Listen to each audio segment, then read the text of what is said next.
Assalamualaikum warahmatullahi wabarakatuh.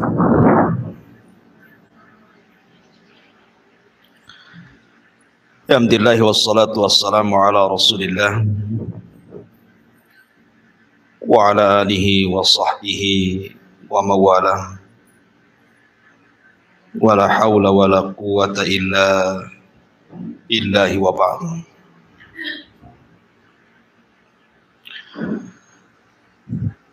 Alhamdulillah, di pagi menjelang siang ini kita kembali mengkaji tafsir dari surah-surah pendek di dalam juz amma.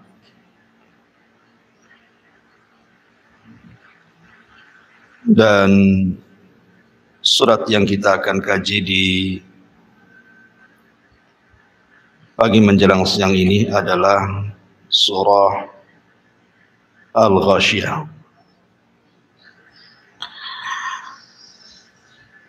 Ma'asyiral muslimat yang dimuliakan Allah Subhanahu wa taala. Surah Al-Ghashiyah ini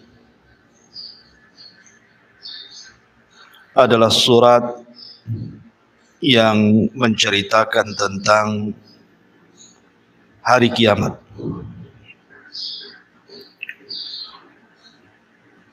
Dan nanti banyak kita akan melalui penjelasan-penjelasan para ulama di mana surah Al-Ghashiyah ini menceritakan dua kondisi orang-orang yang masuk ke dalam sorga dan bagaimana kondisi mereka, dan juga orang-orang yang Allah Subhanahu wa taala masukkan ke dalam neraka dan juga bagaimana kondisi mereka.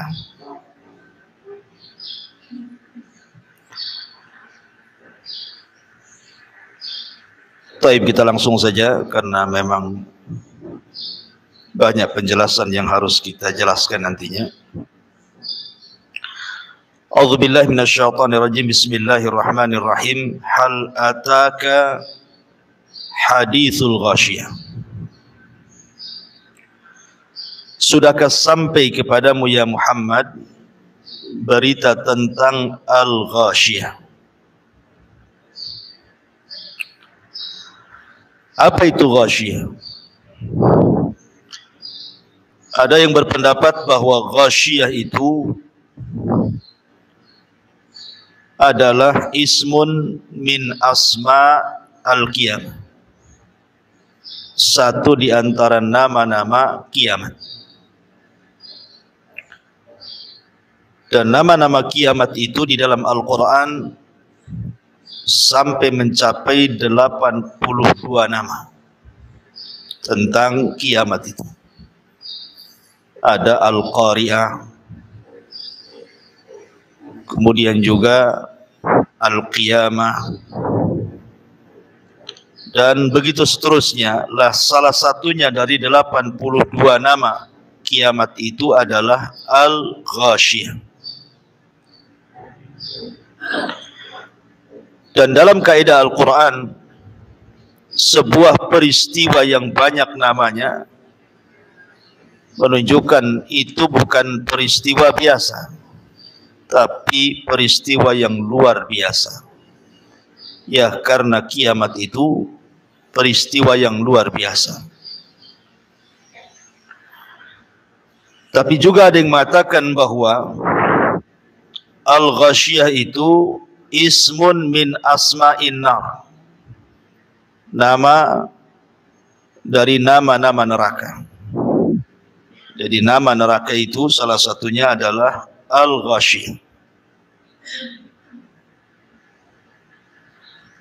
Makanya Allah Subhanahu wa taala menyebutkan dalam surah Ibrahim ayat 50, syarabiluhum min qatiran wa taghsha wujuhahumun nar. Pakaian mereka terbuat dari cairan aspal dan wajah-wajah mereka taghsha. Taghsha itu artinya tertutupi oleh apa? Oleh api neraka. Taghsha itu sama dengan kalimat ghasyiyah. Ya, di sini ada dua penafsiran. Bisa dimaknai al-ghasyiyah itu satu di antara nama-nama kiamat, dan penafsiran yang kedua, ghasyiyah itu satu di antara nama-nama neraka jahanam. Di sini Allah Subhanahu wa taala mengatakan, hal ataka hadithul ghasyiyah. Apakah khitab dalam ayat ini diberikan kepada Nabi sallallahu alaihi wasallam? Maknanya, sudahkah sampai kepadamu wahai Muhammad berita tentang kiamat? Ataukah khitab ini kepada setiap orang yang membaca Al-Quran? Maknanya, sudahkah sampai kepada anda yang membaca Al-Quran berita tentang kiamat? Dan dua-duanya bisa dijamak, digabungkan. Karena setiap khitab orang yang diajak bicara itu disebut khitab. Setiap khitab yang dikhitabkan kepada Rasul juga berlaku kepada umat Rasul. Hal ataka hadithul ghasyiyah. Wujuhu yawma idzin khashi'ah, amilatun nasibah, tasla naran hamiyah. Kemudian Allah Subhanahu wa taala mengatakan, pada hari kiamat banyak wajah-wajah yang tertunduk lagi terhina. Kenapa? Karena mereka bekerja sangat keras, lagi kepayahan, tetapi ujungnya mereka memasuki api neraka yang sangat-sangat panas. Di sini para ulama memberikan catatan kepada kalimat wujuhu yawma idin khashi'ah amilatun nasibah tasla naran hamiyah. Ada yang mengatakan bahwa ayat ini bercerita tentang hari kiamat. Apabila manusia dibangkitkan di padang mahsyar setelah tiupan sangkakala kedua Israfil,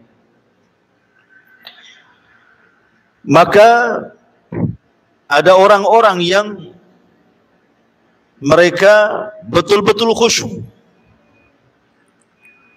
betul-betul khusyuk di hadapan Allah Subhanahu wa taala, dan ingin bekerja keras supaya mendapatkan keridhaan Allah Subhanahu wa taala. Pertanyaannya, apakah bermanfaat? Tentu tidak akan bermanfaat.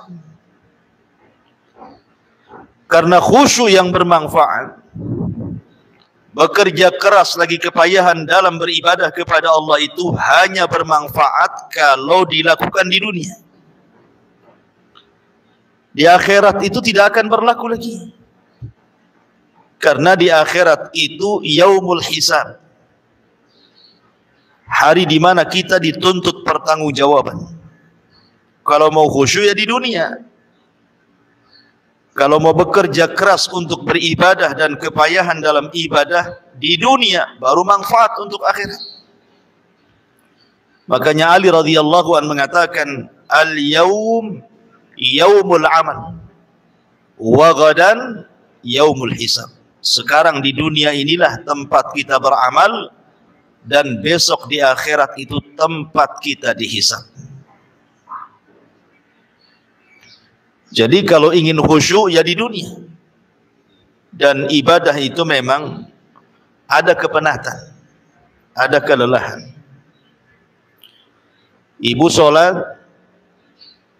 lelah sholat itu kalau mau mengikuti betul-betul sunnah Nabi Shallallahu Alaihi Wasallam. Karena ibadah itu kan tingkatan-tingkatan, Bu. Ada ibadah itu jelek sekali, ada ibadah itu pertengahan, ada ibadah itu baik sekali. Dan itu yang bisa melakukannya kita sendiri. Ada yang ibadah asal-asalan kan, Bu. Orang beribadah itu asal-asalan saja. Yang penting kewajibannya menurut dia sudah selesai. Ada ibadah mungkin sedikit agak baik, tapi ada ibadah itu yang betul-betul dia beribadah itu di atas puncak kebaikan. Mulai daripada wudunya betul-betul diperhatikan, pakaiannya, kemudian tempat sholatnya, sampai ke gerakan-gerakan sholatnya betul-betul dia persembahkan kepada Allah Azza wa Jalla. Artinya itu kembali kepada diri kita yang melakukan ibadah. Karena kehusyuan itu dikembalikan kepada kita sebenarnya. Kalau wudunya saja bermasalah, bagaimana mau khusyuk sholatnya?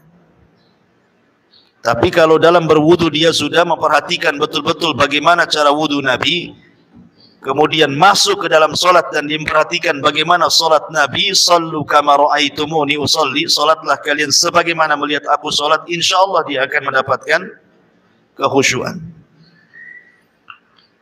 Dan ulama ada yang mengatakan bahwa mendapatkan khusyuk itu karena didahului sebelum sholat dia tidak pernah bermaksiat. Kalau sebelum sholat dia bermaksiat kepada Allah, maka masuk ke dalam sholat itu akan sulit mendapatkan kehusyuan. Karena maksiat itu melahirkan keras hati. Ketika masuk dalam sholat, kerasnya hati itu menghilangkan khusyuk. Ya. Kemudian yang kedua, menghadirkan azamatullahi azza wa jalla. Betul-betul dia hadirkan kebesaran dan kemuliaan Allah subhanahu wa ta'ala. Bahwa dia itu seorang hamba, seorang yang lemah. Di hadapan dia adalah zat yang sangat kuat, yang sangat kaya. Maka dia akan mendapatkan kehusyuan tersebut. Ini penafsiran yang pertama. Maksudnya ayat ini bicara tentang hari kiamat. Ada orang-orang yang mereka ingin khusyuk, ingin bekerja keras supaya diterima oleh Allah subhanahu wa ta'ala, tapi percuma. Makanya lihat bagaimana sebagian orang-orang di neraka itu, di padang mahsyar itu, mereka mengatakan sebagaimana dihikayatkan dalam Al-Quran. Mereka mengatakan wa qalu absarna wa sami'na na'mal salihan inna muqinun. Ya Rabb, kami sekarang sudah melihat bagaimana jahanam di hadapannya. Ya Rabb, kami sudah mendengar. Kemudian dia mengatakan absarna wa sami'na na'mal salihan. Kami ingin dikembalikan ke dunia supaya bisa beramal saleh. Dan kami yakin sekarang dengan adanya surga dan neraka. Manfaat? Tidak. Ucapan seperti ini tidak manfaat. Jangankan lagi di akhirat, di alam kubur saja penduduk barzah itu mengatakan, laula akhartani ila ajalin qarib la asaddaqa wa akum minas salihin. Kan? Kalau seandainya Allah subhanahu wa ta'ala berikan kesempatan sekali lagi saya hidup di dunia, maka saya akan sedekahkan seluruh hartaku dan saya akan bergabung bersama orang-orang yang soleh. Manfaat? Tidak ada manfaatnya.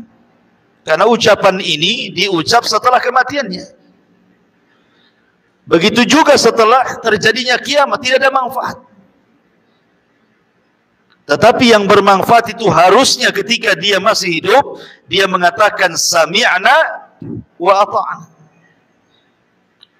Dia tidak mengatakan sami'na wa absarna, karena di dunia kan perkara-perkara surga neraka itu kan gaib, tidak melihat, sehingga harus diyakini Dan keyakinan itu cukup dengan cara mendengar dan taat. Sami'na wa ata'na. Innama kana qaulul mu'minin idza du'u ila Allahi wa rasulihi liyahkuma bainahum an yaqulu sami'na wa ata'na.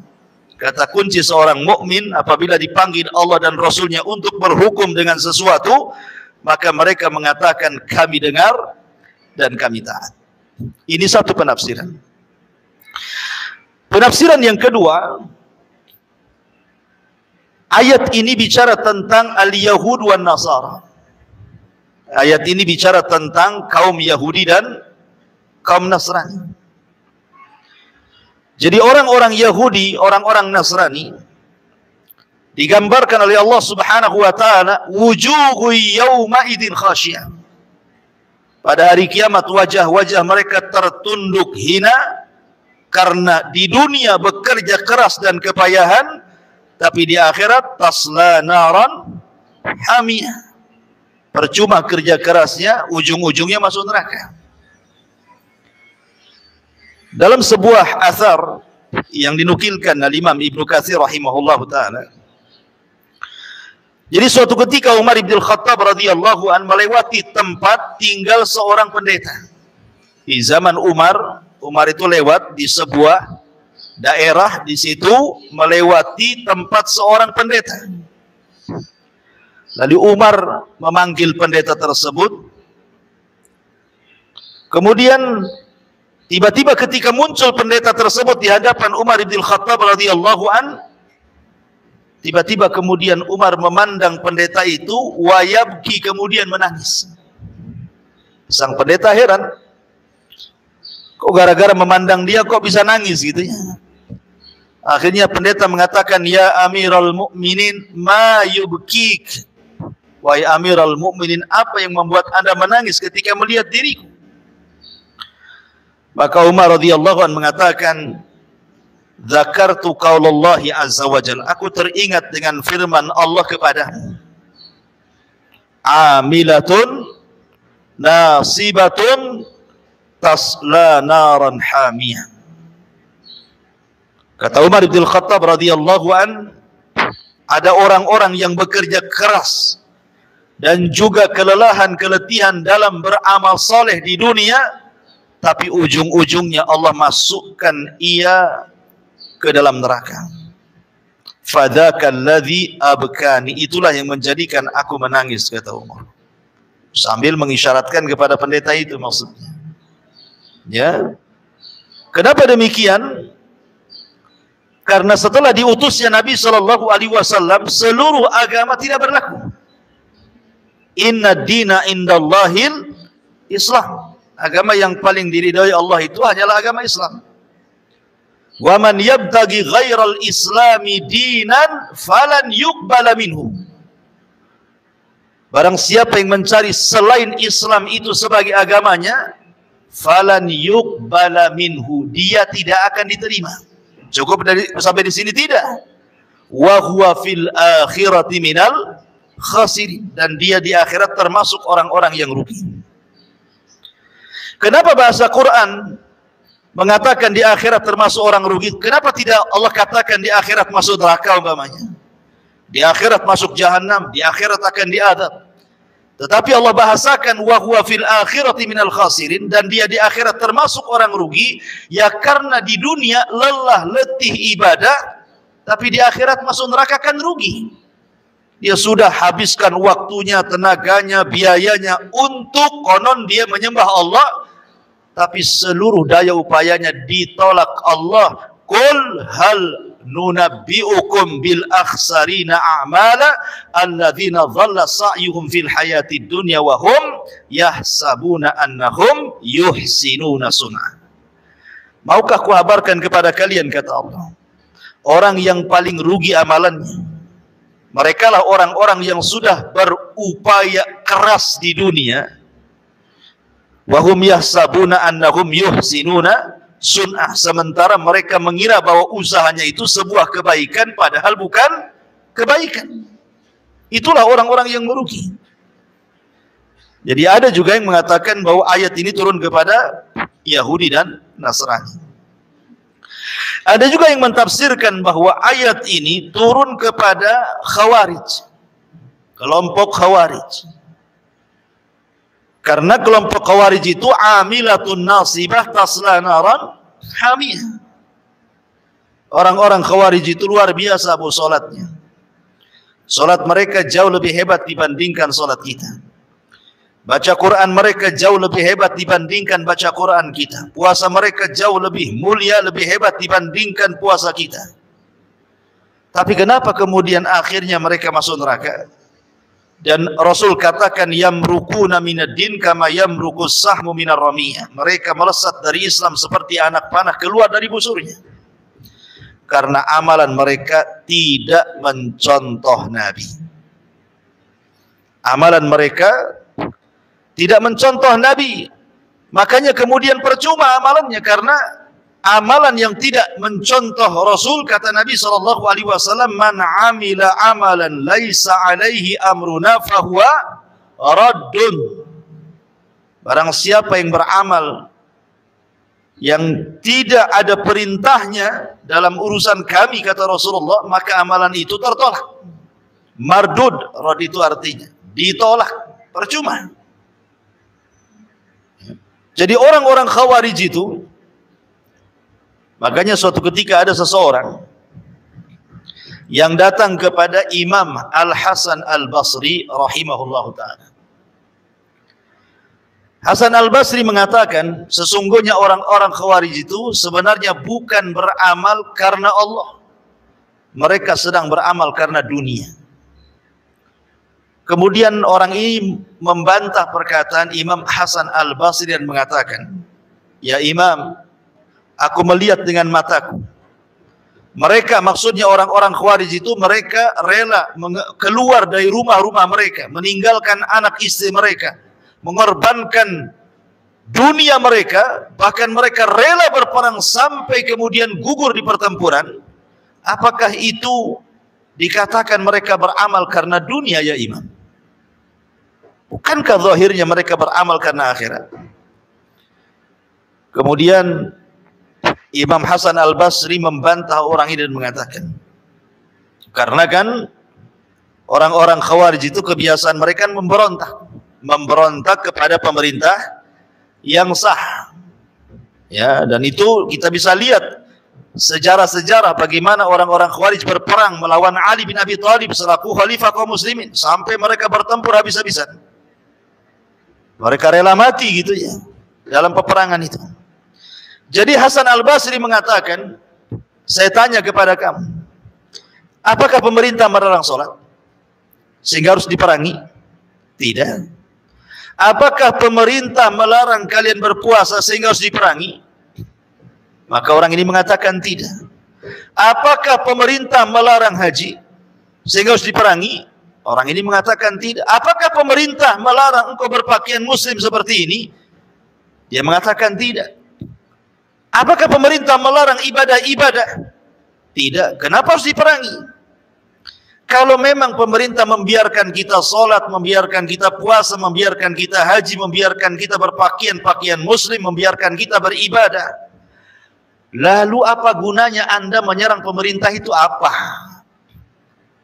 Kan tujuan kita untuk ibadah. Nah, kita sudah bisa ibadah, kenapa kemudian diserang? Tujuan kita ini wa ma khalaqtul jinna wal insa illa liya'budun, dan kita sudah bisa beribadah dengan tenang. Apalagi yang Anda cari? Kenapa Anda membuat kerusuhan untuk supaya ibadah kita tidak tenang jadinya? Ya.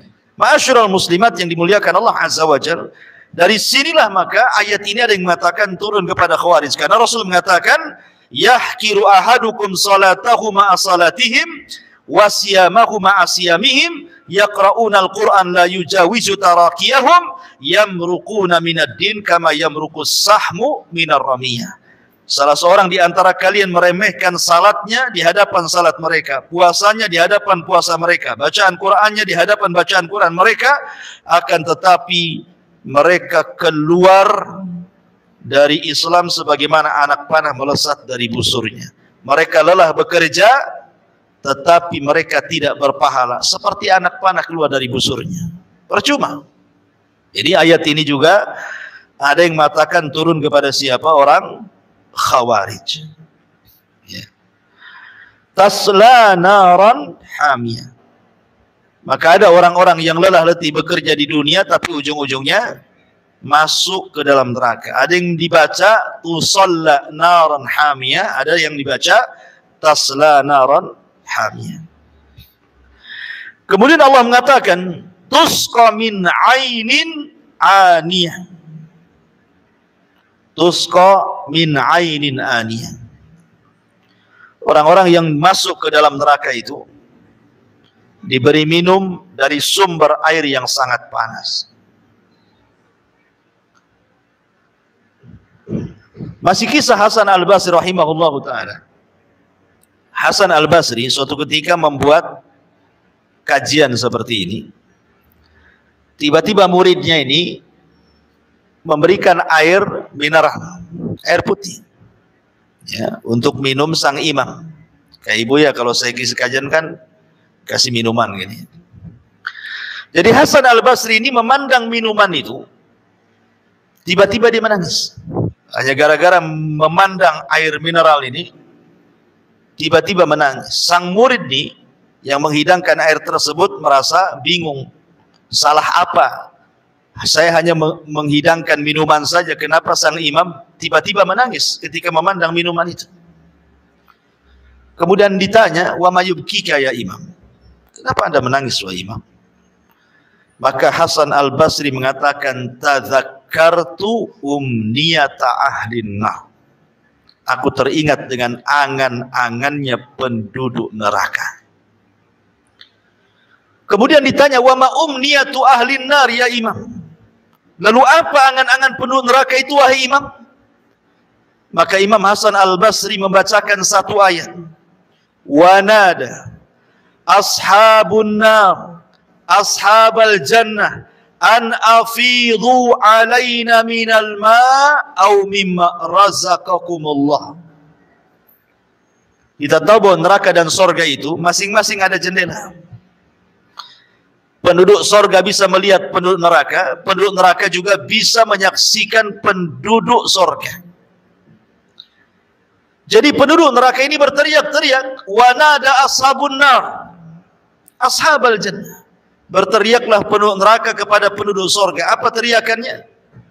An afidhu alaina minal ma. Bisa enggak kalian hantarkan air yang Allah anugerahkan kepada kalian di sorga, hantarkan ke neraka?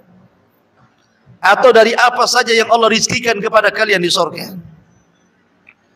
Maka Allah subhanahu wa ta'ala jawab, innallaha harramahuma 'alal kafirin. Enggak bisa, karena Allah sudah haramkan keduanya, baik minuman ataupun makanan, kepada orang-orang kafir yang ada di neraka. Jadi di neraka itu tidak ada air. Maksudnya tidak ada air yang Allah anugerahkan seperti air-air yang Allah anugerahkan di sorga. Sungai madu, sungai susu, sungai bersih gitu alirannya, sungai khamar, tidak ada di neraka itu. Yang ada air yang sangat mendidih, kalau seandainya diminum maka hancur semua perutnya. Itulah usqa min ainin aniyah, diberi minum dari sumber air yang panas. Jadi ketika penduduk neraka itu kehausan, mereka memanggil-manggil Allah dan mengatakan, ya Rabb, berikanlah minum untuk kami kehausan. Maka mereka akan disuguhkan air minum yang sangat panas sekali, yang menghancurkan seluruh badannya.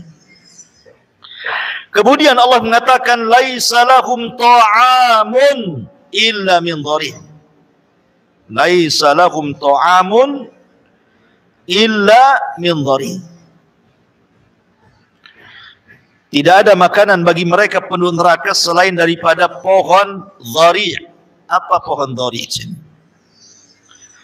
Ada yang mengatakan bahwa pohon dhari' ini sejenis tumbuhan yang banyak durinya. Tumbuhan yang banyak durinya. Dan tumbuhan itu buahnya disebut dhari' karena ada racun. Ya. Ada racun yang kalau seandainya tumbuh di bumi, binatang pun tidak mau dekat karena beracun. Jadi buahnya banyak durinya dan beracun. Ya. Ini dhari yang ada di bumi.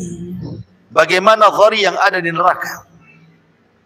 Tentu makanan ini sangat-sangat luar biasa. Tidak bisa dimakan dan bisa menghancurkan tenggorokan. Belum lagi sampai ke perut, tenggorokan sudah hancur karena banyak durinya. Ketika dia hendak memasukkan air untuk mendorongnya, malah hancur semuanya. Kenapa kemudian disebut dhari? Dhari ini artinya tadarru'. Tadarru' itu memelas bahasa kitanya. Ya. Karena ketika makanan ini dimakan, dia memelas kepada Allah supaya dikeluarkan. Ya Allah sampai tersiksa dia, sehingga memelas gitu ya, supaya dikeluarkan lagi karena sudah tidak bisa dikeluarkan, sudah nyarang di tenggorokannya dan menghancurkannya. Makanya kemudian disebut dhari, karena dia tadarru, memelas kepada Allah untuk dikeluarkan, tapi tidak bisa karena sudah masuk ke dalam rahang dia dan menghancurkan rahangnya. Sebelum ke perutnya, rahangnya sudah hancur duluan. Ma'asyiral muslimat yang dimuliakan Allah Azza wa Jalla. Ada juga yang mengatakan bahwa makanan penduduk neraka itu adalah makanan dari darah dan nanah penduduk neraka itu sendiri.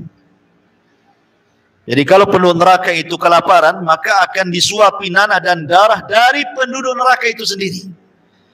Sebagaimana Allah menyebutkan dalam surah Haqqah 36, wala ta'amun illa min ghislin, dan tidak ada makanan bagi penduduk neraka kecuali ghislin. Ghislin itu artinya perpaduan nanah dan darah, itulah makanan. Ada juga yang mengatakan bahwa makanan penduduk neraka itu disebut zakum, pohon zakum, yang Allah katakan inna syajarataz zakum ta'amul azim kal muhli yaghli fil butun ka ghalil hamim. Sesungguhnya pohon zakum adalah makanan bagi orang-orang yang berdosa, sebagaimana minyak yang panas yang mendidih dalam tubuh, sebagaimana mendidihnya air yang sangat panas sekali. Jadi bukannya mengenyangkan, malah kemudian menghancurkan. Makanya dalam sebuah penafsiran, datang Abu Jahal hendak mengejek tentang pohon zakum. Jadi kata Abu Jahal ini, dia mengatakan kepada orang-orang jahiliyah, ya ma'syara Quraisy, hal tadruna ma syajaratu zakum allati yukhawwifukum biha Muhammadun. Wahai orang-orang Quraisy, tahukah kamu apa itu pohon zakum? Pohon zakum ini tumbuh di neraka, akarnya sampai ke dasar jahanam. Jadi Abu Jahal ini ingin mengolok-olok Nabi dan mengatakan, wahai orang-orang Quraisy, tahu nggak kalian pohon zakum itu? Yang Muhammad itu selalu menakut-nakuti kalian dengan pohon itu. Maka orang itu mengatakan, la ya Abu Jahal, tidak, kami tidak tahu apa itu zakum. Apa kata Abu Jahal? Zakum itu adalah ajwatu yathriba bizubad atau bizubdi, wallahi la in istamkanna minha lanazkumannahan tazakkuman. Kata dia, zakum itu kurma Madinah. Kata Abu Jahal itu kurma Madinah loh, kata. Bukan apa-apa, kata Abu Jahal itu. Kemudian dia mengatakan, demi Allah, seandainya saya bisa mendapatkan pohon zakum, niscaya saya akan memakan pohon itu dan akan memakan dari buahnya sepuas-puasnya. Ini kan kurang ajar kan, mengejek. Ya, Abu Jahal mengejek Nabi SAW, mengejek ayat-ayat Al-Quran. Padahal lihat bagaimana Nabi SAW mengatakan, lau anna qitratan minaz zakum. Kalau seandainya ada satu getah, ya, getah dari pohon zakum itu, qutirat, menetes di bumi, la amarrat ala ahli al-ardi aisyahum fa kaifa man laisa lahum ta'amun illa zakum. Maka niscaya akan merusak kehidupan seluruh penghuni bumi. Bagaimana lagi dengan mereka yang tidak ada makanan kecuali pohon zakum itu. Jadi kalau seandainya getahnya saja, satu tetes saja itu getah zakum neraka itu diteteskan di bumi, satu dunia makanan akan rusak. Satu dunia minuman akan rusak. Tidak bisa dimakan dan minum. Itu baru getahnya tuh kata Rasul. Gimana kalau makan? Maka di sini apa yang dikatakan Abu Jahal itu hanya hendak memperolok-olok Al-Quran dan Nabi Shallallahu Alaihi Wasallam. Dan semua makanan dan minuman di surga itu kata Allah la yusminu wa la yughni minju, tidak menggemukkan dan tidak menghilangkan lapar. Ibu kalau lapar kemudian makan pasti kenyang. Apalagi kalau biasanya makan satu piring, ibu makan 3 piring, pasti kenyang. Coba saja. Ya. Kalau ibu haus nih, ibu minum 1 gelas, apalagi 1 jerigen, hilang tuh hausnya. Yang ada kembung perut kan itu. Tapi ini makanan ini, ketika lapar dimakan, bukan makin kenyang, makin lapar. Dan ketika minuman itu diminum, bukan hilang hausnya, makin kehausan. Makanya Allah mengatakan la yusmin wa la yughni minju, tidak menggemukkan dan tidak pula menghilangkan lapar. Orang kalau banyak makan kan lama-lama gemuk kan? Ya, apalagi kalau sudah makan malam pasti gemuk. Tetapi makanan di neraka itu sama sekali tidak menggemukkan dan juga tidak mengenyangkan. Ini disebut kondisi halu ahli nar. Kemudian Allah Subhanahu wa taala mulai menjelaskan bagaimana kondisi penduduk surga. Ya. Begitulah Allah kalau menyebutkan neraka pasti setelah menyebutkan surga. Ya, karena dalam teori dakwah juga ada namanya targhib, ada namanya tarhib. Ada sifatnya menakut-takuti, ada sifatnya memberi kabar gembira, biar seimbang, biar orang nggak takut terus, maka diceritakan surga. Biar tidak menangis juga terkadang tersenyum dan tertawa. Allah mengatakan wujuhun yauma idzin na'imah. Pada hari itu ada wajah-wajah yang berseri-seri. Naimah itu artinya wajah orang yang tidak pernah susah hidupnya. Itu disebut naimah. Karena membedakan wajah orang sulit, orang susah dengan wajah orang yang gembira dan senang itu nampak di dunia saja, Bu. Ada anak kecil usia 3 tahun umpamanya. Yang satu anak pejabat, ya, hidupnya di gedung mewah, fasilitasnya luar biasa, bajunya bagus-bagus, makanannya enak-enak, terawat, ada AC-nya, ada pembantunya, semua nikmat isi rumahnya. Dengan anak usia 3 tahun tinggal di Ruli, kan beda, Bu, ya? Ya, sudah ngontrak, kemudian cuman 2 meter pula tingginya, pakai seng, kalau panas kayak di open. Ya, nggak punya pakaian. Makanannya juga kadang ada yang dimakan, kadang enggak. Coba kumpulkan 2 anak itu, kan nampak tuh bedanya kan? Ya. Nampaklah bedanya. Kalau anak yang orang susah sekali kan, bajunya saja kadang-kadang penuh dengan pulau. Ya, entah pulau apa tuh di bajunya tuh. Karena nggak mampu membeli baiklin-nya untuk nyuci. Ya, yang penting dikucek sajalah ya. Kemudian dari kulitnya juga beda gitu ya. Tetapi anak orang kaya kan nampak. Itulah disebut kalau ada orang hidup di tempat nikmat, Maka disebut wajahnya itu disebut naimah, berseri-seri. Jadi orang yang mendapatkan nikmat dengan orang yang tidak akan dapat nikmat itu dari wajahnya nampak. Orang kalau senang, kalau orang awam itu senang-senang, kadang-kadang sial, siul, gak jelas, ya kan? Senyum, senyum, sial, siul gitu ya. Tapi kalau lagi sulit tuh diam, kemudian mukanya masem, maunya emosi gitu ya, kan nampak tuh. Di dunia saja nampak tuh naimah dengan tidak naimah tuh.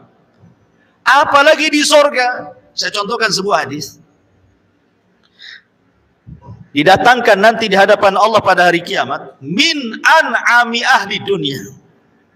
Orang ini ketika di dunia termasuk orang yang paling diberikan nikmat. Bayangkan bahasa hadis menggunakan isim tafdil, an'am ahli dunia. An'am itu artinya tidak ada kenikmatan kecuali Allah berikan kepada dia. Rumahnya megah gitu ya, uangnya banyak, fasilitas nikmatnya, pokoknya hidupnya sejak lahir sampai mati senang saja, nggak pernah susah.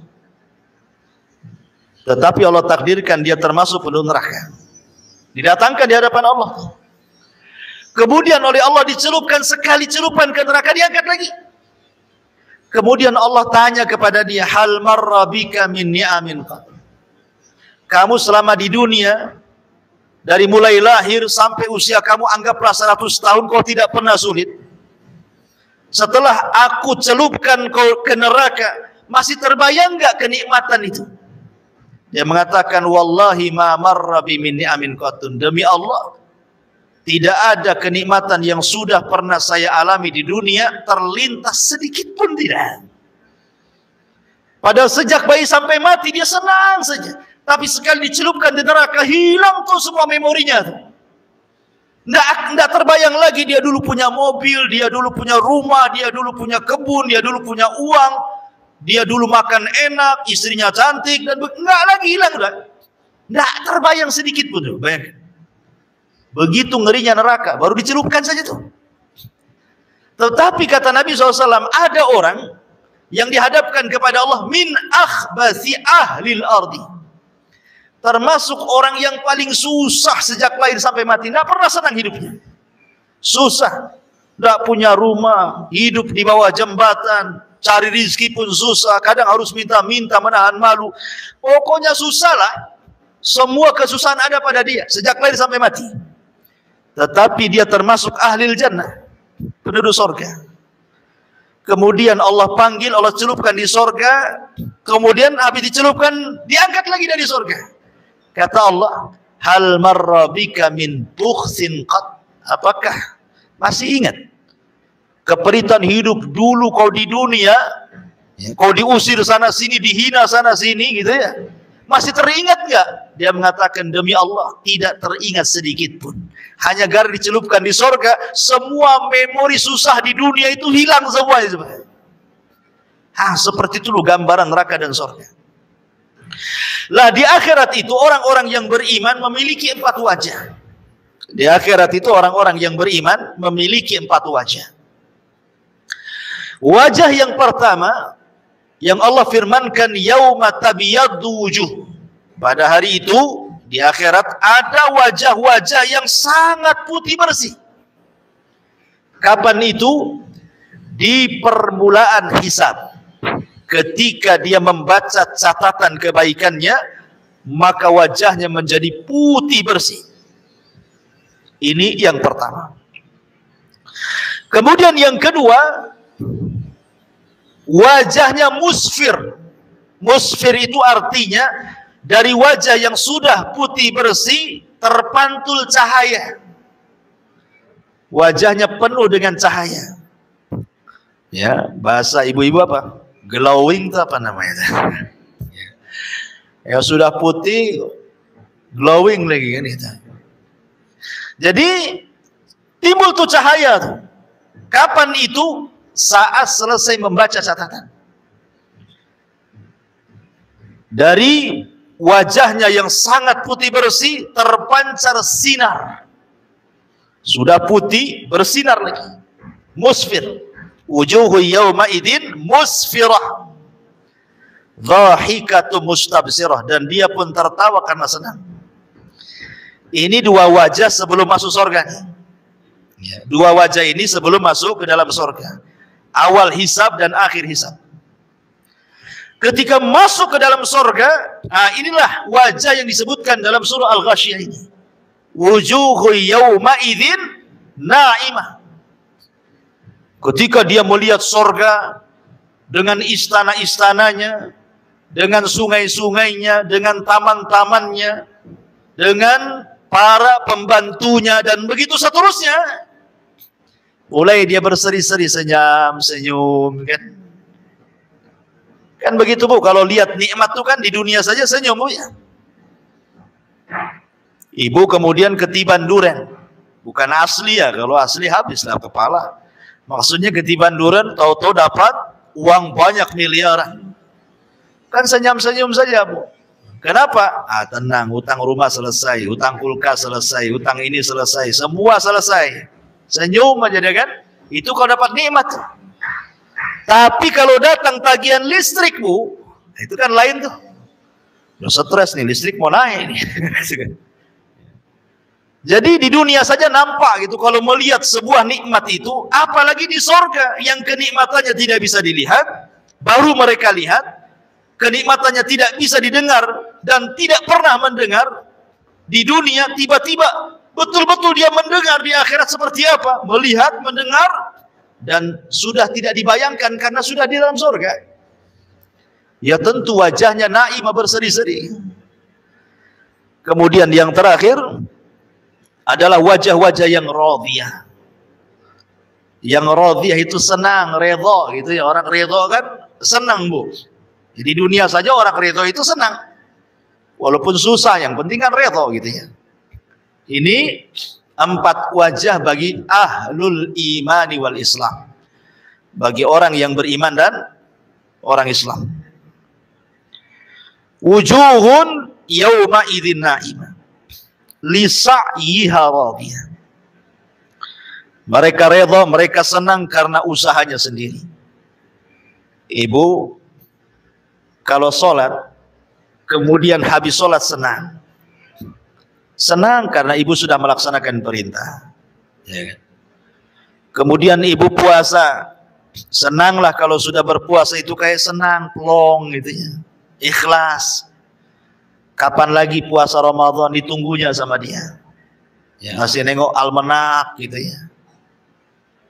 Kemudian ibu sedekah kayaknya puas, kalau ngasih uang sama orang miskin itu kayak puas. Kapan lagi kalau saya punya rezeki saya kasih lagi gitu.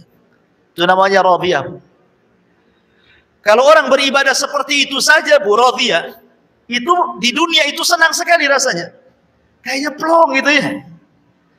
Tapi kalau ibadah itu tidak redha, terpaksa Bu, maka kesannya malas-malas.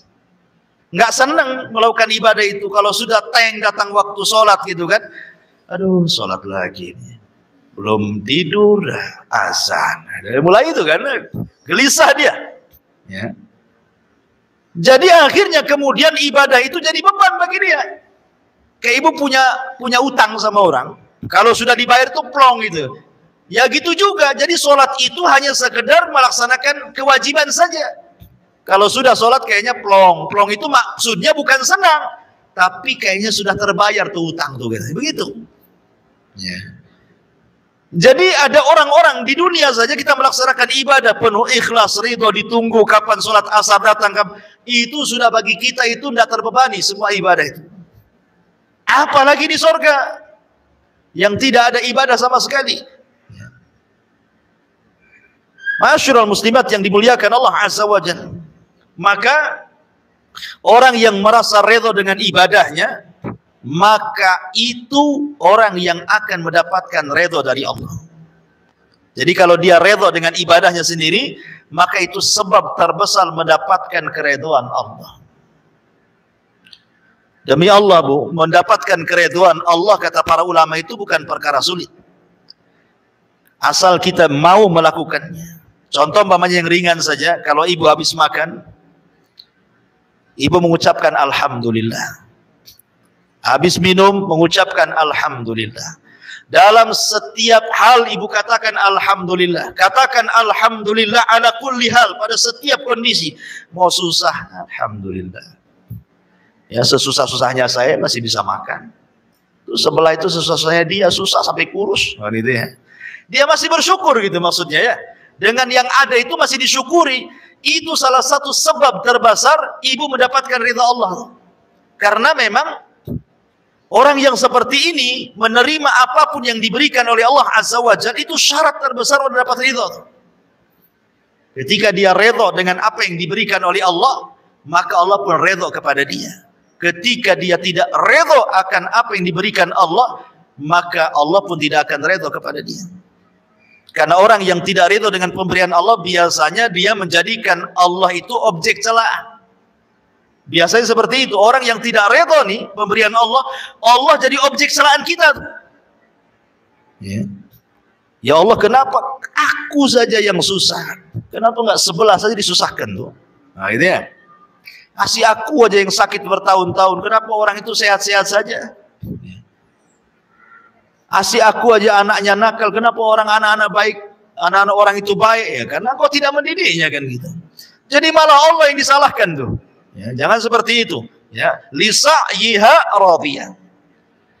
Mereka senang karena usahanya sendiri, maksudnya saat masih di dunia mereka beramal saleh, mereka salat, puasa, membayar zakat, haji, membaca Quran, mereka menjaga diri dari hal-hal yang haram sehingga di akhirat mereka mendapatkan balasan di mana Allah akan ridha kepadanya. Kemudian Allah mengatakan fi jannatin 'aliyah. Mereka akan masuk ke dalam sorga yang tinggi. Sorga itu bertingkat-tingkat. Makanya sering saya katakan Syekhul Islam Ibn Taimiyah sampai ketika memberikan sarahan hadis, Allah memanggil penduduk sorga dan mengatakan iqra wartaq warattil kama kunta turattil fid dunya fa inna manzilataka inda akhiri ayatin taqrauha. Bacalah Quran wahai fulan, sambil kau naik, maksudnya terbang. Ya, di sorga itu semua manusia akan terbang karena tidak ada gravitasi. Kalau di bumi itu kan ada gravitasi, jadi kita disedot bumi, makanya tidak bisa terbang. Coba kalau keluar angkasa sana, ya kan pada terbang tuh orang-orang yang ke bulan tuh. Nah, di sorga itu tidak ada gravitasi, sehingga orang bisa terbang, dikasih rop-rop gitu ya, kasih sayap di punggung, terbang. Ya, Allah mengatakan iqra, baca Quran, terbang kau ke atas. Pilih tingkatanmu di sorga itu, karena sorga itu tinggi, bertingkat-tingkat, makin tinggi makin indah, makin tinggi makin indah gitu ya. Dan terus baca, tartilkan bacaanmu sebagaimana di dunia engkau mentartilkan bacaanmu. Nanti engkau akan mendapatkan tingkatan di mana disesuaikan dengan ayat yang kau baca terakhir di dunia. Artinya semakin banyak membaca Quran, semakin gemar dengan Al-Quran di dunia, maka semakin tinggi tingkatannya. Dari hadis ini kata Ibnu Taimiyah rahimahullah ta'ala, beristimbat hukum bahwa tingkatan di sorga itu sebanyak ayat di dalam Al-Quran. 6.500 kurang lebih ayat di Quran kan? Sebanyak itulah tingkatan di sorga. Dan satu tingkatan ke tingkatan berikutnya itu perjalanan 500 tahun atau bagaikan langit dan bumi, pertingkatannya itu ya, luar biasa. Fi jannatin 'aliyah la tasma'u fiha laghiyah. Di sorga itu kamu tidak akan mendengar perkataan yang tidak berguna. Nggak ada di sorga itu orang yang nyelekit ngomongnya itu. Ya, di dunia saja kan Bu ya, orang yang nyelekit ngomongnya itu. Makanya sering saya katakan 3 kaedah yang ibu pasti lalui di dunia. 1, dunia ini bukan tempat istirahat. 2, ibu tidak mungkin selamat dari ucapan manusia. 3, ibu pasti mati. Ya. Makanya ada 3 hal. Ibu pasti akan disakiti, ibu pasti lelah, ibu pasti mati. Ya, itu 3 perkara akan dilalui itu. Tidak selamat. Orang tidak akan selamat, orang tidak akan istirahat di dunia. Artinya akan tetap ada ujian. Selesai dari ujian ini, datang pula ujian yang lain. Selesai ujian yang lain, datang pula ujian yang lainnya. Begitulah dunia, darul bala, tempat ujian. Manusia tidak akan selamat dari ucapan manusia. Ibu mau sembunyi di mana saja, tetap ibu diomongin orang. Ya, coba saja Bu, ibu menghindar dari ucapan manusia, ngurung diri, jangan pernah keluar. Tutup jendela, tutup pintu, tutup ventilasi. Ya kan? Tetap saja orang mengatakan, jangan-jangan itu sakit jiwa, orang itu tidak pernah keluar, gitu kan? Ya, padahal niat dia supaya jangan salah ngomong, salah bergaul, sehingga dia ngurung diri. Itu saja dibilang gila, dibilang sakit jiwa kan? Artinya orang nggak mungkin lepas. Makanya biarkan orang bicara, Bu. Biarkan, capek sendiri dia. Ya, biarkan dia bicara. Kemudian orang pasti mati. Makanya ibu akan senantiasa disakiti dan ibu akan lelah dan ibu akan mati. Makanya perlu dua hidup di dunia itu, sabar dan beriman dengan takdir. Sabar mau diapakan lagi? Memang seperti itu orang hidup di dunia kan, harus sabarlah. Dan beriman dengan takdir. Bahwa ujian dan ucapan orang itu semua sudah ditakdirkan. Kalau orang berjalan dengan takdir, tenang, biarkan sudah ngomong. Dia ngomong gitu sama saya kan sudah takdirnya, memang di hari ini ngomong sama saya. Nah, selesai kan? Ya. Bu, itu orang itu kok ngomong begini-begini sama, nggak apa-apa, itu kan sudah ditulis 500 tahun sebelum Allah ciptakan langit dan bumi, kan tenang kalau mau begitu. Kalau ibu kejar, ngomong apa dia? Oh, kurang ajar, sampaikan, wah itu tidak jadi, itu perang namanya, ya kan? Jadi berjalan dengan takdir. Ya. Lah di sorga itu nggak akan ibu dapati orang-orang kayak gini nih. Kenapa? Karena sebelum orang masuk ke dalam sorga itu Allah sudah cabut wa naza'na ma fi sudurihim min ghillin ikhwana. Jadi perasaan dengki, perasaan dendam, perasaan hasad itu tidak ada lagi. Di sorga itu cuma satu hati. Cuma satu hati. Semua sama hatinya seperti itu. Oh, di bumi itu kan hatinya banyak, ada yang hasad, ada yang dengki, ada yang benci, ada yang ghibah, macam-macam ya. Kemudian Allah mengatakan fiha ainun jariyah. Di sana ada mata air yang mengalir. Di sorga itu mata air banyak. Ada yang mengalir kayak sungai. Ada yang memancar dari bawah kayak pancuran. Ya, dari bawah ke atas tuh, memuncak gitu ya. Ada yang pancuran dari atas. Ya, kalau orang Jawa Barat bilang curug namanya ya. Itu muncrat dari bawah, dari atas ke bawah. Ada yang dari bawah ke atas ya, memancur. Ada yang ya kayak kita di dunia lah, kita lihat. Seperti itu di sorga juga ada. Makanya kan kalau ada, gatel kali hidung ini. Jadi kalau ada nih, kita lihat tempat rekreasi coba kan, yang didatangi orang itu kan. Kayak kalau di Majalengka di tempat saya itu banyak curug tuh biasanya. Ada air terjun itu sampai meteran tinggi. Itu jadikan tempat wisata kan. Karena apa? Karena keindahannya. Orang datang semua ke situ. Sampai dari mana-mana daerah tuh ingin datang ke curug itu coba. Hanya pengen melihat air tumpah dari atas saja, itu saja. Coba ingat ya. Lah di sorga lengkap, ada yang tumpah dari atas, ada yang muncrat dari dalam bumi ke atas gitu ya, dari dalam sorga ke atas, ada yang mengalir, lengkap di sorga itu. Lah salah satunya adalah fiha ainun jariyah. Ada mata air yang mengalir. Kalau mengatakan fiha sururun marfu'ah, di sana ada dipan-dipan yang ditinggikan. Dipan-dipan yang ditinggikan. Ada yang mengatakan sebagian penafsiran surur di sini artinya bidadari. Ya, bidadari. Termasuk kalau ibu-ibu Allah takdirkan masuk ke dalam sorga, maka ibu bagian daripada sururun. Ya. Karena ibu lebih hebat, lebih indah, lebih cantik dibandingkan bidadari. Sebagaimana perkataan Ummu Salamah. Ummu Salamah ngomong sama Nabi, ya Rasulullah, kenapa Al-Quran masih cerita bidadari saja? Dan tidak cerita orang wanita dunia yang masuk surga. Jadi Ummu Salamah ini ngomong begitu ya. Kok di Quran kan semua kalau mensifati wanita-wanita itu, maksudnya wanita surga, yang disifati bidadari semua. Lah kami nih kalau masuk surga ya Rasulullah, bagaimana kondisi kami? Maka Rasul mengatakan, engkau wahai Ummu Salamah dan semua wanita dunia yang masuk surga jauh lebih indah dibandingkan bidadari. Kenapa? Karena Anda masuk surga dengan kepayahan. Dengan sholat, puasa, zakat, haji, macam-macam ya kan? Baru masuk surga. Sementara bidadari sudah ada di surga tanpa ada kepayahan. Dan marfu'ah di sini maksudnya marfu'ah itu dihilangkan. Marfu itu artinya dihilangkan, diangkat. Itu artinya marfu ya.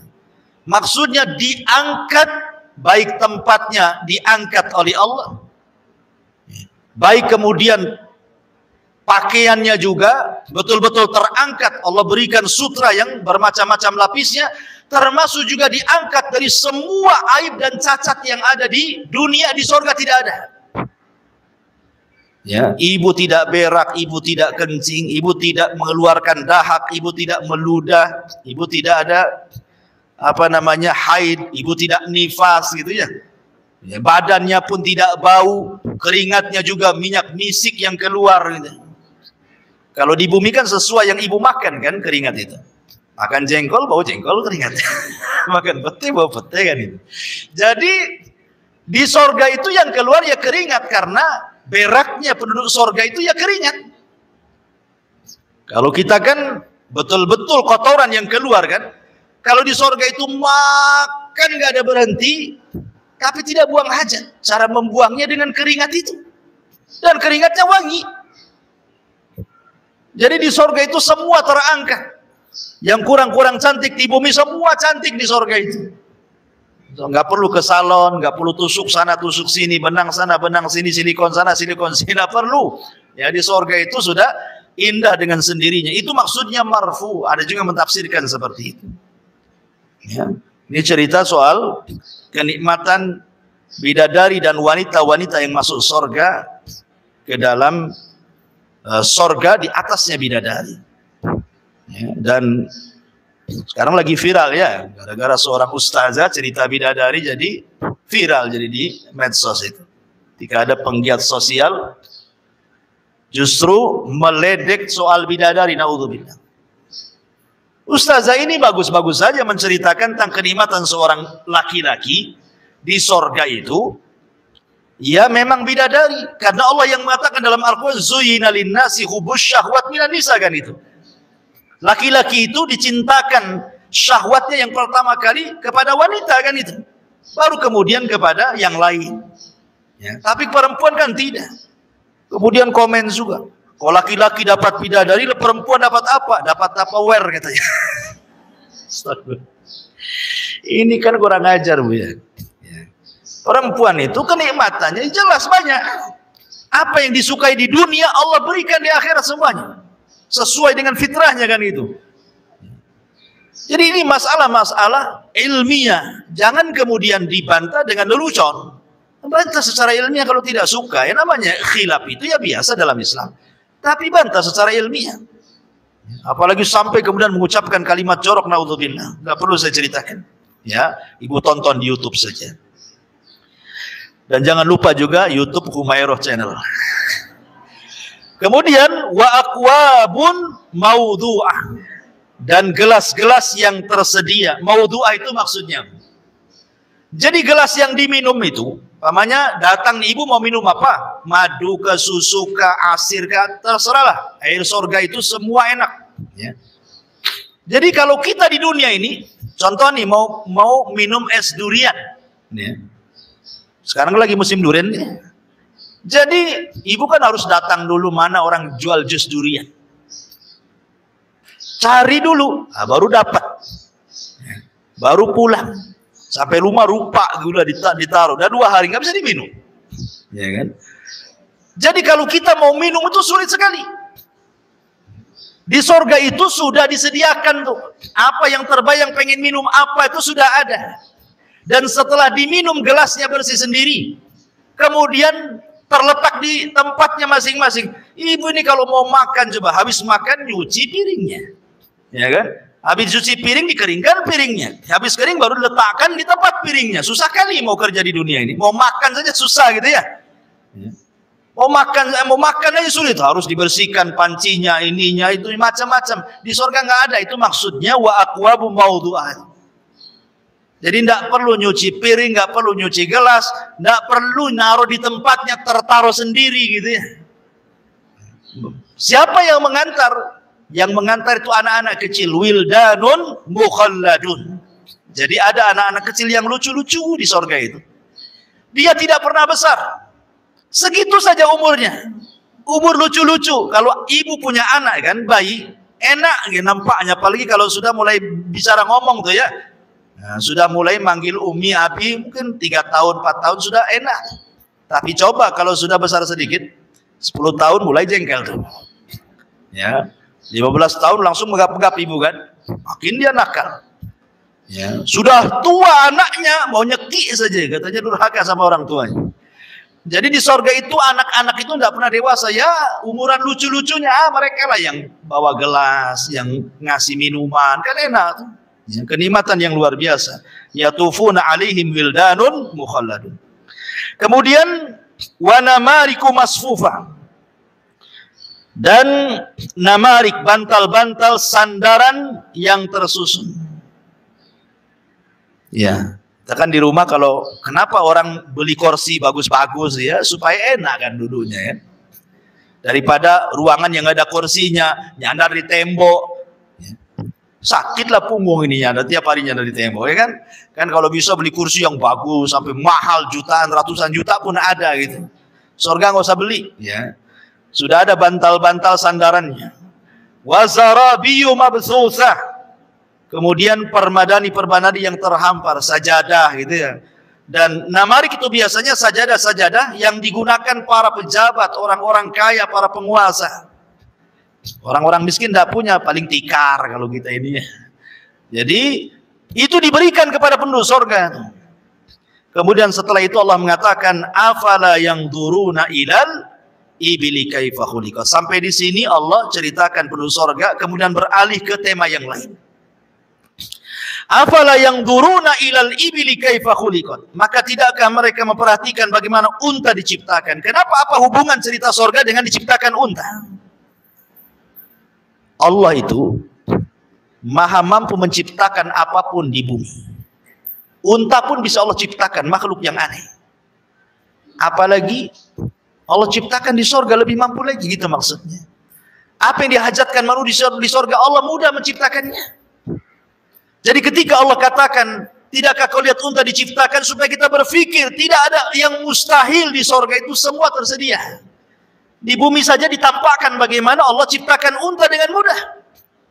Karena unta ini binatang yang aneh, aneh sendiri. Satu-satunya binatang yang bisa hidup di padang pasir cuma unta. Kuda tidak bisa, mati kuda. Ya. Karena unta itu kalau minum, kemudian dia taruh tuh minumannya di tempat dia, dalam tubuh dia, sehingga 3-4 bulan walaupun tidak mendapatkan air, dia tetap hidup.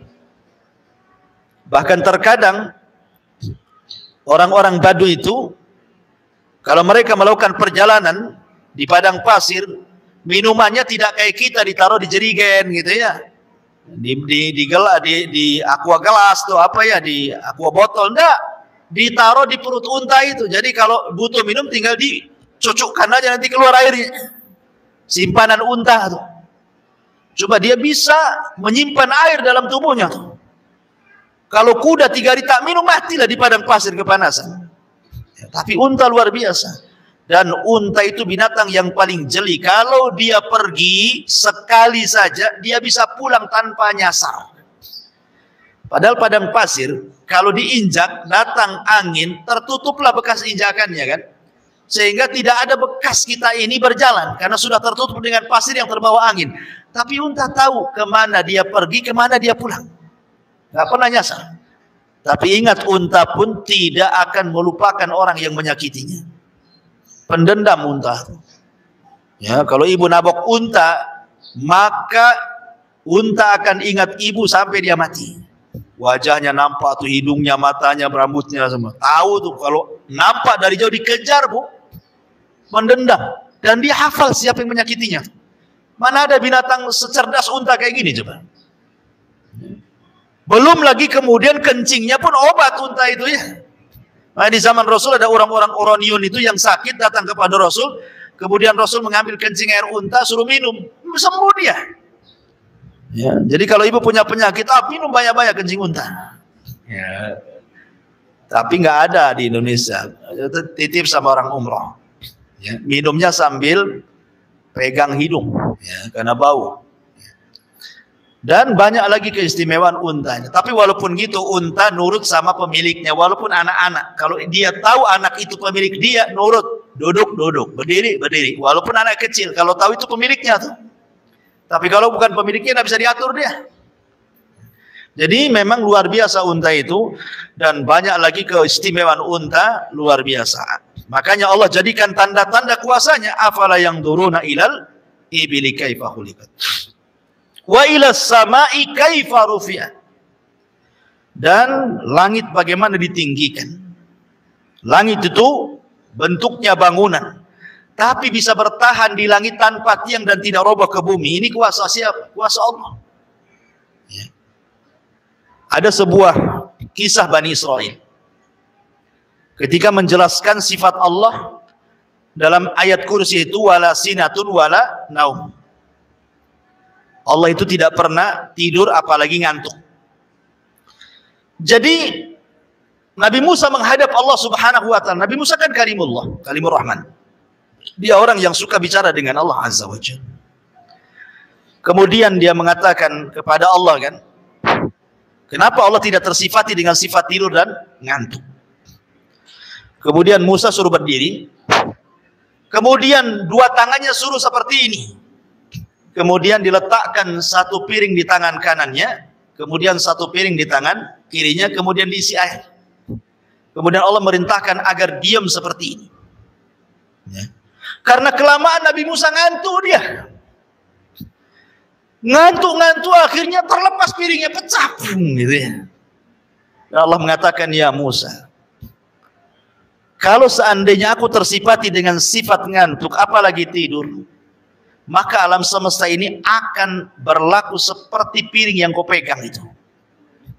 Kalau sempat Allah ngantuk, wah bertabrakan semuanya itu di langit. Kiamat yang ada. Makanya Allah itu salah satu sifatnya, sifat sempurna bagi Allah itu tidak ngantuk dan tidak tidur. Tapi bagi manusia itu sifat yang tidak sempurna. Orang tidak bisa tidur itu. Kalau ada orang tidak bisa tidur, itu sifat kurang bagi dia. Karena manusia itu sempurna kalau dia tidur. Kalau 2 hari bu tidak tidur, kepala itu pusing bu ya. Karena bukan sifat kita. Sifat kita itu ngantuk tidur. Makanya kalau sholat ngantuk kata Rasulullah, tidur dulu sesaat baru bangun supaya nggak ngoceh ketika sholatnya. Supaya dia tahu apa yang dibaca gitu. Kalau orang ngantuk kan nggak tahu yang dibaca tuh. Ya, akhirnya baca salah dia. Ada orang yang baca salah itu ya. Baca surat Qul ya ayyuhal kafirun. La a'budu ma la a'budu ma ta'budun wala antum a'biduna ma a'bud lakum dinukum waladhdallin katanya. Lakum dinukum waladhdallin. Amin lagi lah. Dan jadinya kapan selesainya salatnya si ke Fatihah terus kan? Harusnya lakum dinukum waliyadin, lakum dinukum waladhdallin coba. Ya karena ngantuk kan itu ya. Jadi bahaya orang ngantuk itu. Salah-salah jadinya baca Quran. Jadi langit itu kuasa Allah. Bangunan tapi tidak jatuh pada tidak ada tiangnya. Wa ilal jibali kaifa nusibat. Dan gunung-gunung bagaimana ditegakkan. Maksudnya gunung-gunung bagaimana nusibat itu ditancapkan sebagai fasak. Sebab kalau tidak ada gunung ini kita jalan nggak bisa. Kenapa bumi itu istiqrar gitu ya? Kita bisa jalan pakai kaki bisa, pakai sepeda bisa, motor bisa, mobil. Karena buminya diam. Coba kalau buminya gempa sedikit, oyong kita mau jalan. Siapa yang menjadikan bumi diam? Allah. Pakai apa? Pakai gunung ditancap-tancapkan jadi pasak. Makanya buminya diam. Nah, itulah kuasa Allah ya. Makanya pada hari kiamat, caranya Allah membuat bumi ini hancur dengan cara apa? Dicabut dulu gunungnya. Kemudian diterbangkan ke langit, ditubruk-tubrukan gunung satu dengan sehingga tinggal debunya. Makanya Allah mengatakan seperti kapas yang berterbangan, berhamburan. Nah, ketika sudah tidak ada gunung, terjadi gempa, hancur bumi, ya kan? Kemudian wa ilal ardi kaifa sutihat, dan bumi bagaimana dihamparkan. Ya, bagaimana dihamparkan sehingga kita bisa hidup, bisa bangun rumah gitu ya, karena Allah sudah fungsikan di beberapa tempat di bumi itu ada khusus perumahan, ada gunungnya, ada lautnya, ada sungainya, dan seimbang. Tidak ada air laut tumpah ke bumi, padahal secara teori lautan lebih tinggi dibandingkan daratan. Tapi kenapa tidak tumpah coba? Ya itu kuasa Allah lah kan gitu. Ya. Itu kuasa Allah Subhanahu wa taala. Kemudian Allah Subhanahu wa taala berfirman, "Fadzakir innama anta mudzakir. Lasta 'alaihim bimusaitir illa man tawalla wa kafar fayu'dzibuhu Allahul adzabal akbar inna ilaina iyabahum summa inna alaina hisabahum." Maka berilah peringatan wahai Muhammad. Sesungguhnya engkau wahai Muhammad hanyalah tugasnya memberi peringatan. Engkau bukan orang yang berkuasa atas mereka. Kecuali jika ada orang yang berpaling lagi kafir, maka Allah akan mengazabnya dengan azab yang besar. Sesungguhnya kepada kamilah mereka akan kembali. Kemudian sesungguhnya kewajiban kamilah membuat hisab perhitungan atas mereka. Taib, ini ayat yang terakhir. Jadi Allah Subhanahu wa taala memerintahkan Rasul untuk memperingatkan manusia. Subhanallah. Kalau ibu sedikit saja memandang sejarah Nabi, bagaimana Nabi SAW berdakwah mengingatkan manusia itu luar biasa. Rasul itu berdakwah siangnya, malamnya, sembunyi-sembunyinya, terang-terangannya, menghabiskan waktunya, tenaganya, biayanya, hartanya, bahkan harta istrinya ludes untuk berdakwah. Walaupun demikian, tetap balasan orang-orang Quraisy itu ada yang mencaci, memaki, menghina, mengatakan Rasul gila, mengatakan Rasul tukang sihir, mengatakan Rasul pemecah belah. Akhirnya Rasul diintimidasi, akhirnya Rasul diusir. Terkadang ada rencana pembunuhan sampai hijrah dari Mekah ke Madinah. Bayangkan. Ini penderitaan Nabi luar biasa. Untuk siapa aja kalau bukan untuk kita? Tetapi Nabi SAW mengajarkan kepada kita agar jangan pernah lelah. Jangan pernah bosan. Fadzakir, terus berikan peringatan.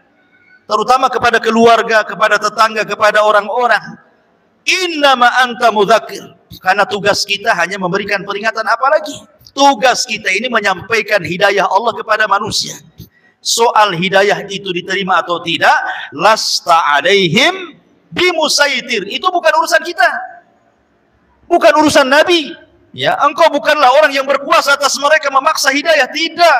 Tugas kita menyampaikan kebenaran. Kalau di antara keluarga kita ada yang masih syirik, suka ke dukun, sampaikan ini tidak boleh, ini syirik. Soal terima atau tidak urusan dia. Yang penting saya sudah menyampaikan yang benar. Ya. Kalau ada keluarga kita masih menyelisih sunnah Rasul, kita arahkan ini nggak boleh loh, tidak ada contohnya. Nggak terima, ya terserah dia. Terima, alhamdulillah. Tapi kita tidak boleh memaksa. Tugas kita hanya menyampaikan saja ya. Ya. Menyampaikan hidayah Allah kepada mereka, karena taufik itu milik Allah. Sekelas Nabi saja Abu Lahab, pamannya justru jadi musuh. Sekelas Nabi saja Abu Thalib yang orang baik saja, tetap saja tidak masuk Islam, padahal sudah mengakui agama Nabi. Mati kafir gitu ya. Karena hidayah itu milik Allah, dan para Nabi diuji seperti itu.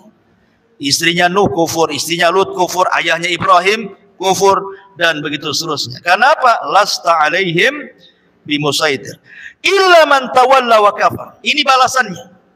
Kalau ibu sudah menyampaikan hidayah kepada manusia, tapi manusia menolaknya, malah berpaling kafir, itu bukan urusan ibu lagi. Itu urusan Allah. Fayu'adzibuhu Allahul adzabal akbar. Itu urusannya dengan Allah. Ada keluarga kita yang masih berbuat dosa, maksiat, syirik dan bid'ah dan begitu seterusnya. Ibu peringatkan mereka. Kau tidak mau, sudah, kewajiban ibu sudah selesai. Menyampaikan kebenaran, tinggal dia dengan Allah urusannya. Itu maksudnya ya. Nanti itu ada urusan sendiri, perhitungan dia dengan Allah tuh. Wa yu'adzibuhu Allahul adzabal akbar. Maka Allah akan mengadab dengan adab yang besar. Kemudian Allah ingatkan dua perkara. Inna ilaina iyabahum thumma inna alaina hisabahum. Sungguh kepada kamilah semua manusia kembali. dan kewajiban kami menghisab mereka. Inna lillahi wa inna ilaihi raji'un. Kita semua datang dari Allah dan akan kembali kepada Allah. Dan di sana ada hisab. Ingat bahwa setiap apa yang kita katakan, kita ucapkan, kita lakukan di dunia, semua ada pertanggungjawaban di hadapan Allah. Dan semua akan kembali kepada Allah dan Allah akan menghisabnya. Ya, makanya kenapa kemudian khitab ayat ini diberikan kepada orang-orang Quraisy? Kenapa? Karena mereka salah satunya mengingkari adanya kehidupan setelah kematian. Maunya mereka itu bebas. Kalau habis maksiat kemudian mati, ya sudah selesai jadi tanah. Ya. Kalau seperti itu, kasihanlah orang baik. Kasihan orang yang didolimi, tidak ada keadilan kan? Nih, ibu didolimi. Tiba-tiba kemudian orang yang mendolimi mati jadi tanah, ibu tersiksa sampai mati. Kan gak ada keadilan namanya ya. Makanya supaya ada keadilan, ada hisab di sana. Mungkin ibu tidak dapat keadilan di dunia, tidak ada masalah. Ya. Tapi di akhirat ada zat yang maha adil yang mengadili manusia seadil-adilnya, yang tidak ada satupun hakim di dunia yang mampu menghukum seadil Allah Subhanahu wa ta'ala. Maka menjadi ketenangan bagi kita. Ya. Kalau seandainya kita disakiti, kita diuji, semua ada hisabnya di hadapan Allah Subhanahu wa ta'ala. Dari sini selesailah tafsir surah Al-Ghasyiyah secara singkat Bu ya, kalau terlalu lebar. Pertama juga capek ngomongnya, kedua juga waktunya panjang. Baik, kita adakan tanya jawab saja, silakan.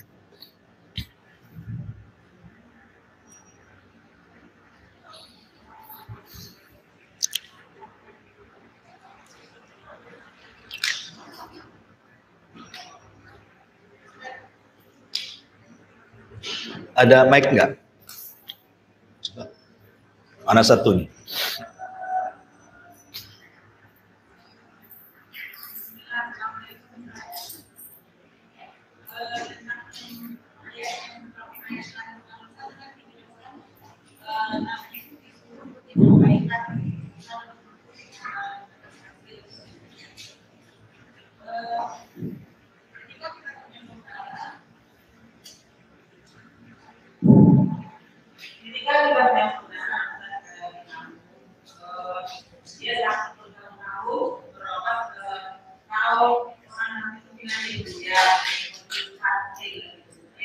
Dukun.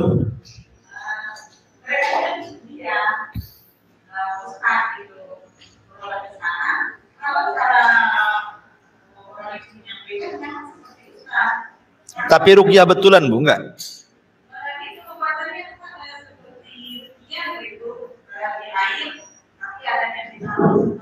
Pokoknya ruqyah yang menyelisih ruqyah syar'i lah ya.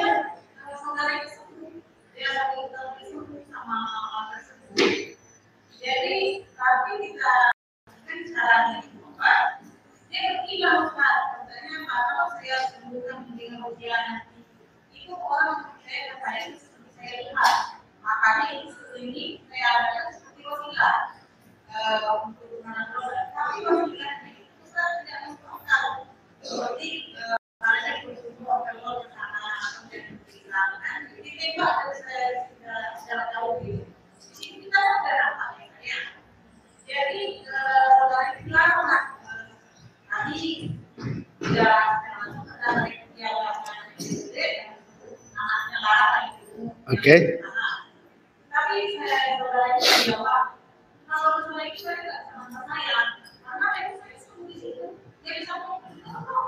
Paham, paham. Iya.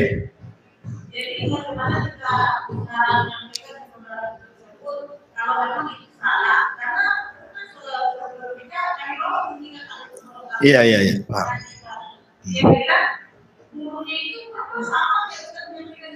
Iya. Iya Bu. Alhamdulillah. Kita tahu bahwa kesembuhan itu dari penyakit semua datang dari Allah. Bukan datang dari siapapun. Terkadang orang pergi ke dukun sembuh. Terkadang orang beli obat di apotek juga sembuh. Tapi kesembuhan itu bukan dari obat atau bukan dari dukun. Semua datang dari Allah. Kita hanya dituntut berobat itu ada dengan cara yang baik, tidak menyelisihi syariat. Makanya sering saya katakan bahwa ada sistem perobatan itu yang berdasarkan nas Quran memang obat. Ah, itu dianjurkan. Ruqyah memang syar'i, betul-betul sesuai anjuran Nabi. Masa ruqyah suruh ngerendam, ya, di laut, di sungai, akhirnya ke bawah, hanyut laut, mati dia. Kemudian, kalaupun tidak berdasarkan nas Quran, berdasarkan penelitian dia obat. Mungkin dunia farmasi mengatakan dia obat, dunia herbal mengatakan obat. Nggak apa-apa, walaupun tidak ada nas Quran sunnahnya, karena ada penelitian. Tapi kemudian tiba-tiba tidak ada berdasarkan nas Quran, tidak ada penelitian, tiba-tiba mengatakan ini obat, ketika berobat memang qadarullah sembuh. Itu namanya istidraj, supaya dia makin kufur kepada dukun. Karena ada hadis yang mengatakan man ta'allaqa syai'an wukila ilai, siapa yang kemudian menggantungkan sesuatu dari jimat, maka hatinya akan tertambat kepada jimat itu, tidak kepada Allah. Sengaja syaitan membuat dia sembuh supaya dia tertambat dengan dukunnya dan lupa oleh Allah. Walaupun lisannya dia mengatakan Allah yang menyembuhkan, hatinya tidak. Kalaupun seandainya betul dia mengatakan yang menyembuhkan Allah, tetap ini syirik kecil. Masuk dalam kategori syirik. Menjadikan sebab yang bukan sebab. Ya. Jadi, ibu, ya dinasihati saja pelan-pelan berdasarkan ilmu yang ibu miliki. Jadi, katakan bahwa ini tidak benar. Kalau memang itu ruqyah, kan ruqyah masa sih harus tengah-tengah malam mandi-mandi, itu ruqyah apa bambanya seperti itu. Sudah disampaikan, iya.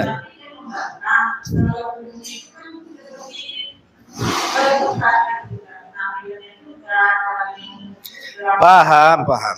Ya, kalau dia membantah, Bu, bantahnya itu kan bukan dengan dalil. Kadang bantahnya dengan penampilan. Ya, dukun sekarang lebih ustaz dibandingkan ustaz penampilannya. Tasbihnya saja bukan segede kelereng, segede telur ayam. Tasbihnya kalungkan di tangan. Ya. Jadi sekarang ini dukun penampilannya luar biasa. Kadang-kadang ya ngaku Habib gitu ya. Dan begitu seterusnya. Padahal dukun dia. Jadi rata-rata hujah mereka itu ya penampilan begitu ya. Bukan hujah secara Quran dan Sunnah. Ini pengobatannya ada dasarnya, ya. Maka kewajiban ibu ya sampaikan saja, nggak masalah, terus saja sampaikan sampai bosan. Ya. Ibu yang bosan atau dia yang bosan ya anda tahu. Ya sampaikan. Yang penting kan kewajiban ibu sudah disampaikan. Soal diterima itu kan urusan Allah. Mudah-mudahan dapat hidayah gitu aja ya. Allahu a'lam. Wa ya. Ada. Iya. Dari pembahasan ayat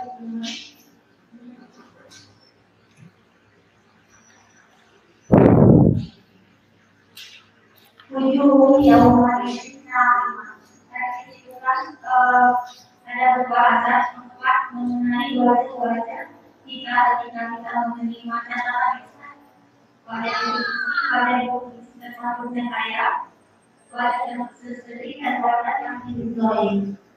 Yang namanya harus ketika kita sudah mendapatkan hak yang diberikan Allah dan juga kita tetap seperti aturan yang diberikan oleh Allah Subhanahu wa Ta'ala, masih ada juga mengisi jalan-jalan menuju surga kan.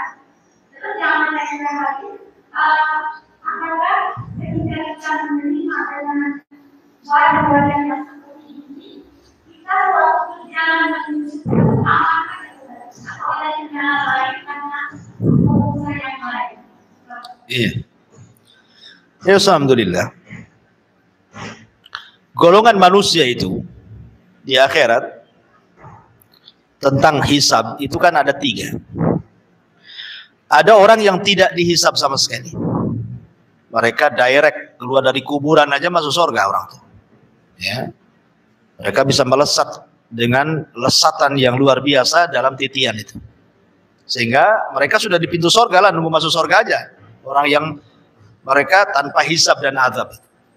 Namanya tidak dihisab. Ya nggak mungkin diazab. Ini ada kelompok seperti 70.000 kelompok yang dijanjikan masuk surga tanpa hisab dan azab. Mereka orang yang tidak minta ruqyah, mereka orang yang tidak minta kai, mereka yang tidak tatoyur, mereka yang tawakal, kan itu sifat-sifatnya. Dan ada yang kelompok kedua, dihisab tapi mudah hisabnya. Itulah kelompok pemilik wajah-wajah ini. Ya. Jadi hisabnya itu hanya formalitas saja. Kalau ditanya oleh Allah tentang dosa, dia hanya mengiyahkan saja, mengakui.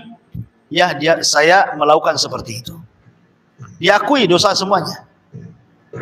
Tapi ada yang hisabnya sulit. Inilah yang agak rumit karena ketika dia dikatakan berbuat maksiat, dia nolak. Kamu jam segini, detik ini, hari ini, tahun segini kau maksiat. Oh enggak, sehingga maksiat. Nah, ini yang rumit nih. Karena harus datangkan saksi kan. Tapi dia nggak bisa nolak karena semua jadi saksi. Ya. Yauma nakhtimu ala afwahihim wa tukallimuna aydihim. Ya, lisan terkunci ketika dia ngomong seperti itu, tiba-tiba lisannya terkunci, tapi tangan kan bicara. Kemudian kulit pun bicara.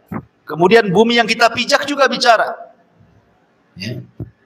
Kemudian yauma tuhadditsu akhbaraha. Pada hari itu bumi akan bicara. Langit bicara, malaikat bicara. Mau ngelak gimana? Tapi kata Nabi SAW, manuki syahalak, siapa yang ketika ditanya, kok dia ngajak debat gitu ya, nggak ngakui, sehingga harus datangkan saksi, celaka orang ini, berarti hisabnya sulit. Jadi orang-orang yang mendapatkan wajah-wajah dalam permulaan hisab, di akhir hisab, jelas orang ini akan dipermudah. Ya. Karena tanda-tandanya sudah ada kan. Kenapa dia dapat cahaya? Karena dia melihat kebaikannya lebih banyak dibandingkan kejelekannya, makanya bercahaya dia. Tetapi kata ulama, kan ketika dia membaca catatan tuh, kan tidak semua catatannya baik kan? Karena apabila dia mencatat kebaikan, wajahnya akan memutih. Tapi kalau melewati catatan yang jelek, wajahnya akan menghitam. Kemudian lewat lagi catatan yang baik, wajahnya akan memutih lagi. Dan begitu seterusnya. Kan tidak mungkin satu catatan kan baik, semua kan mustahil. Orang itu kan pasti ada yang terjerumus kepada maksiat. Lah kata para ulama, ketika dia membaca catatan yang baik, maka memutih wajahnya. Tapi kalau ketika giliran dia membaca catatan yang buruk, maka menghitam wajahnya. Tapi Allah sembunyikan sehingga orang tidak tahu. Allah sembunyikan. Makanya ada hadis yang mengatakan, man satara musliman satarahullahu yaumal qiyamah. Siapa yang menutup aib seorang muslim, Allah tutup aibnya di akhirat. Jadi kalau dia membaca harusnya hitam di tampak manusia, ditutup oleh Allah sehingga orang tidak tahu. Nah, jadi orang-orang yang jelas-jelas memiliki wajah-wajah yang putih, yang bercahaya musfir, ya insya Allah ini orang-orang yang akan mulus dalam perjalanan menuju surga. Wallahu a'lam. Iya.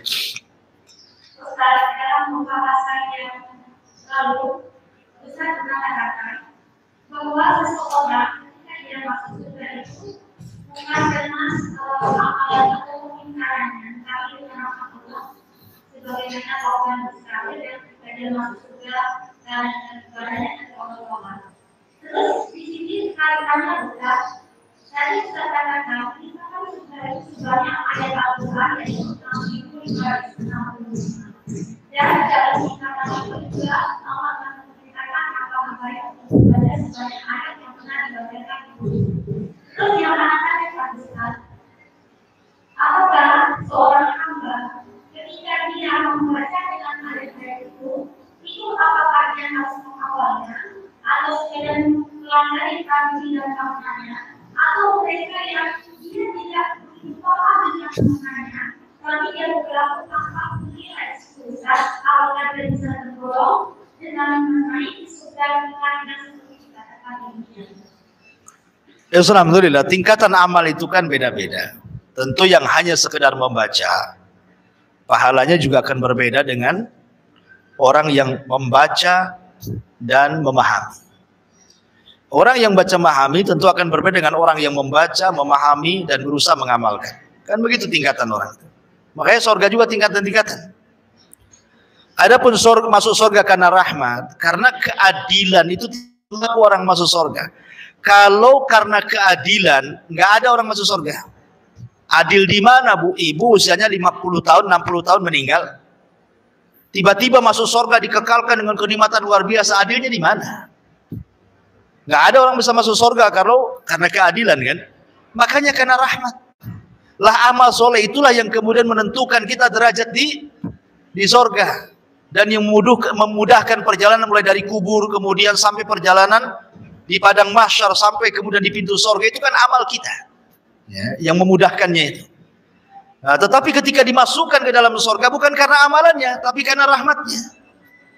Karena nggak mungkin adil, surga yang sedemikian indahnya, amalan kita sedikit, atau membeli surga dengan pahala kita, ya nggak kebeli lah kan gitu. Kalau bukan karena rahmat, tidak akan orang bisa masuk surga. Karena nggak mungkin dapat gitu. Cuman amal itu penting, karena itu juga yang menentukan amal itu mendapatkan rahmat.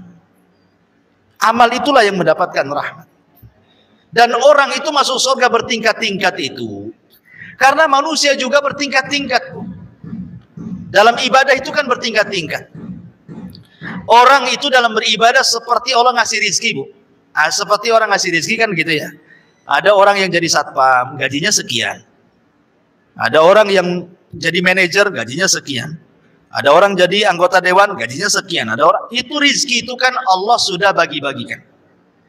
Jadi Allah juga membagi-bagikan amal itu sebagaimana Allah bagi-bagikan rizki. Innallaha qasamal a'mal kama qasama rizqah. Kata Imam Malik, Allah itu membagi-bagi amal kepada hamba-hambanya sebagaimana Allah membagi-bagi rizki. Maksudnya begini, ada orang yang dimudahkan sholat sunnah, tapi tidak dimudahkan sholat qiyamul lail. Berarti rizkinya di sholat sunnah. Ada orang dimudahkan untuk qiyamul lail, tapi tidak dimudahkan dia puasa sunnah. Berarti rizkinya di sholat malam. Tidak dapat rizki di puasa sunnah. Ada yang di puasa sunnah dia mudahkan, dan begitu seterusnya. Makanya dari sini tidak boleh mencela amalan orang lain. Ya. Ada seseorang mencela Imam Malik. Namanya Abdul Aziz ibnu siapa namanya? Lupa, pokoknya namanya Abdullah ibn Abdul Aziz ibn Al-Ghumari kalau nggak salah. Dia seorang ahli ibadah. Sholatnya luar biasa, puasanya luar biasa, bacaan Qurannya luar biasa. Sementara Imam Malik itu tidak dikenal ibadahnya, tapi dikenal hadisnya. Dia sudah mengajar hadis, ya kan? Tapi ibadah sunnahnya kurang. Imam Malik itu disurati sama orang ini agar Imam Malik itu berubah. Kau kan seorang ulama, ya. Bagusnya kau giatkanlah ibadahmu, sholat malammu, sholat puasa sunnahmu, baca Quran, macam-macam dinasihati. Imam Malik akhirnya membantah, ngirim surat balik. Nah, salah satu bantahannya kalimat tadi itu, bahwa Allah itu membagi amal sebagaimana Allah membagi rizki. Boleh jadi orang digiatkan di sholat malam, dia tidak digiatkan di puasa sunnah. Barangkali orang giat puasa sunnah tidak digiatkan dibaca Quran. Kan begitu. Masing-masing itu orang punya kelebihan. Tetapi kata Imam Malik, walaupun demikian, aku tidak pernah merendahkan diri.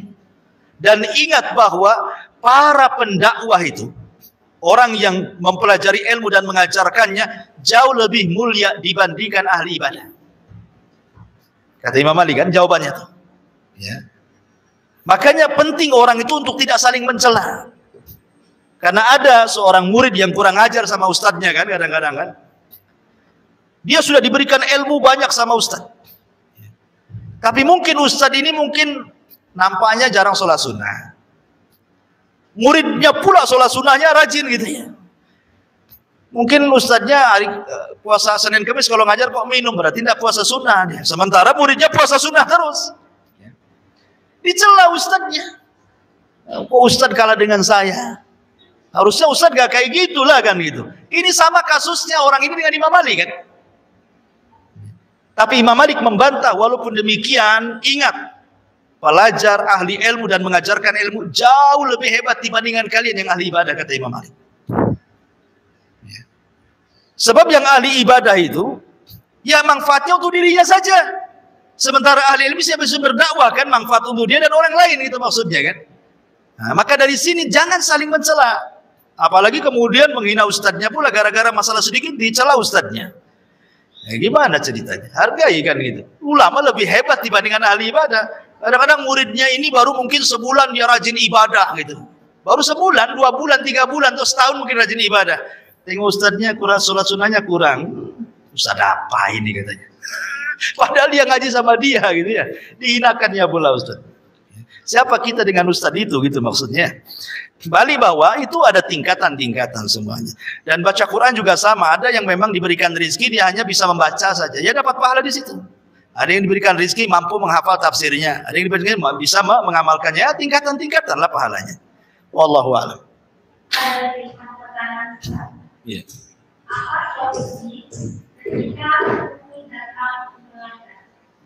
Di mana? Ketika? Oh, futur. Saya kira tutul kan gitu. Tutul macan lah, macan tutul. Ya, futur itu, ya saya minta maaf karena ada sedikit gangguan telinga. Jadi sekarang kalau ibu ngomong itu kayak jauh. Ya, jadi saya kadang-kadang kalau ibu nggak keras, saya nggak dengar. Baru sudah diperiksa rupanya gendangnya ada kebocoran katanya. Jadi sekarang lagi pengobatan. Jadi sekarang kalau orang ngomong itu kalau nggak keras kayak 1 kilo gitu. Jadi harus betul-betul ya, sama yang kiri ini agak normal. Jadi saya minta maaf ya. Jadi masalah futur itu setiap manusia pasti mengalaminya. Rasul mengatakan likulli surratin fatra. Setiap semangat itu di sela-selanya pasti ada futurnya. Tidak mungkin orang itu selamanya semangatnya mustahil. Ya, kalau tidak ada masalah, semangat dia. Kalau ada masalah, futur dia. Ngaji terus, rupanya banyak masalah di luar, akhirnya jarang ngaji. Artinya bahwa itu fitrah manusia, kadang semangat, kadang futur. Tapi kata Rasulullah, wa man kanat fatratuhu ila sunnah faqad ihtada. Siapa yang ketika futurnya dia berusaha untuk mengikuti sunnah Nabi, maka dia dapat hidayah. Tetapi kalau tidak demikian, halak dia hancur. Jangan diikuti futur itu. Makanya kenapa Rasul mengatakan beribadahlah sedikit tetapi terus menerus. Khairul a'mal adwamuha wa in qalla. Sebaik-baik amal itu sedikit tapi terus menerus. Supaya apa? Karena Allah itu tidak pernah bosan disembah. Kalian yang bosan. Jangan sampai dengan kita rajinnya akhirnya bosan pula kita nyembah Allah. Itu maksudnya. Jangan sampai kemudian lantaran kita giat kecapean akhirnya bosan. Allah tidak bosan disembah, kita yang bosan menyembah. Makanya supaya Allah tidak bosan kita sembah, yang penting itu continue-nya. Ya. Walaupun sedikit. Jangan rajin, tahu-tahu pamannya 1 minggu nih diborong semua, sholat sunnahnya, puasa sunnahnya, baca Qur'annya. Tahu-tahu minggu depan kelelahan, sakit, kemudian libur 1 bulan. Ya kan, nggak imbang, rajinnya seminggu, liburnya sebulan. Ya kan? Makanya kan sedikit tetapi continue supaya seseorang itu tidak terbosani dengan ibadah. Ya kan? Tapi ini pertanyaan, Assalamualaikum Ustaz, apa makna barang siapa membaca surah Al-Kahfi akan disirami cahaya antara dia dan Ka'bah? Makna akan disinari cahaya pada 2 Jumat. Ya wallahu alam. Hadis ini bicara tentang keutamaan membaca surah Al-Kahfi. Dalam surah Al-Kahfi itu ada 4 kisah yang semuanya bisa melawan fitnah Dajjal. Pertama kisah Ashabul Kahfi, kemudian kisah pemilik 2 kebun, kemudian kisah Nabi Musa dan Khidir, kemudian kisah Dzulqarnain. Ini bicara tentang 4 fitnah.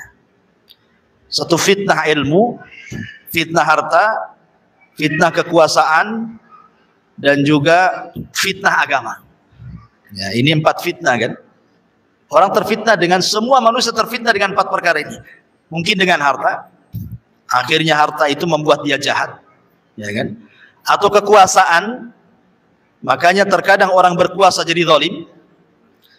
Atau dengan agama, dia salah mempelajari agama jadi sesat dan menyesatkan orang.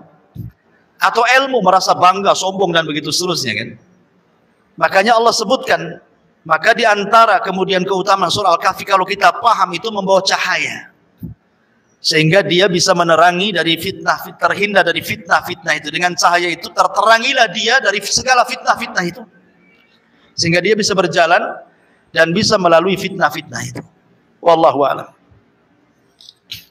Ya, saya kira cukup ya. Subhanakallahumma bihamdika asyhadu an la ilaha illa anta astaghfiruka wa atubu ilaik. Allahu ta'ala. Assalamualaikum warahmatullahi